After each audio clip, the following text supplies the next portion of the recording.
Well, I think many of you will agree that times are really tough for South Africans. The fuel price is up by R1 and we're in a technical recession. And this has left many companies, including our very own SABC, considering retrenchments in order to save costs and to keep the businesses afloat. So what does retrenchment actually entail and how should it be done? And what are some of the legalities around the procedures? I'm joined now in studio by Tebogo Moalusi, who is Industrial Relations Director at Workforce Staffing Solutions, and he's going to talk to us a little more about this. Thanks so much for coming through this morning. Now, Tebogo, if we look at the Labour Relations Act, it is very clear that retrenchment should be an act of last resort, and in addition to that, it is a process that should be fair.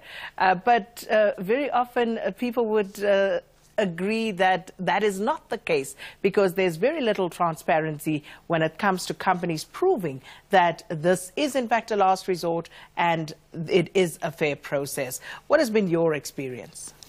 Skina, I think you hit the nail on the button, I think, in terms of saying that some employers perhaps use retrenchments in the wrong context. Perhaps a company would say, listen, I've always wanted to get rid of Tebogo, for instance, and perhaps they would use the retrenchment process as perhaps a way in which they can get to him. But however, that's not how the law actually wrote out, and perhaps that's not the intentions of how processes like retrenchments were actually designed. From our perspective, and from perhaps our experiences, we always perhaps have observed relevant processes in as far as retrenchments are concerned, due to the fact that there's a lot of consequences to getting it wrong. If an employer gets it wrong, it can amount to actually a 12 months penalty from the CCMA or the Labour Court. What are those processes? If a company has come to that decision, if they have explored all other options, what is the process that they should embark on? All right. So when it comes to a retrenchment, the first thing that you do as an employer, you consult. Now, the next question that you need What does that mean, consult? So consult, it means like us sitting, talking. That's the first thing. All right. So now the question is, who do you consult with? It's either one, a workplace forum, if you have one in your organization, or two, you look at the collective agreement that you have with your trade union. If none of those exist, you need to consult with the workers. All right. Now, the next thing is, what do you consult on? Because it's one thing sitting together, but what do we talk about? All right. Then the law gives us 10 issues that we need to consult on. Number one, the reasons behind the retrenchment. Number two is the alternatives that you have sorted prior to actually embarking on this process. And then the number of people to be affected, selection criteria, because you need to select the certain people who are going to be affected. It needs to be a fair selection. You can't pinpoint. It needs to be an unbiased selection. All right? And the timing of the retrenchment, as well as the severance packages, future employment, the number of people to be affected, and perhaps previous retrenchments that you have done in the last 12 months.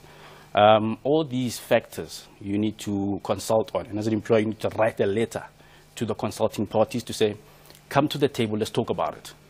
Then in your engagements, you perhaps exchange ideas as to how you can avoid this process. And perhaps in that engagement, solutions can come. In certain instances, even employees have come up with suggestions to actually circumvent the retrenchment process or to minimize the impact thereof. Let's talk a bit about that, because very often companies would resort to retrenchment as an option to cut costs, you know, to save money. So what sort of alternative interventions could one possibly arrive at? All right. I think as an employer, you need to perhaps think outside the box. It would depend on each and everybody's circumstance.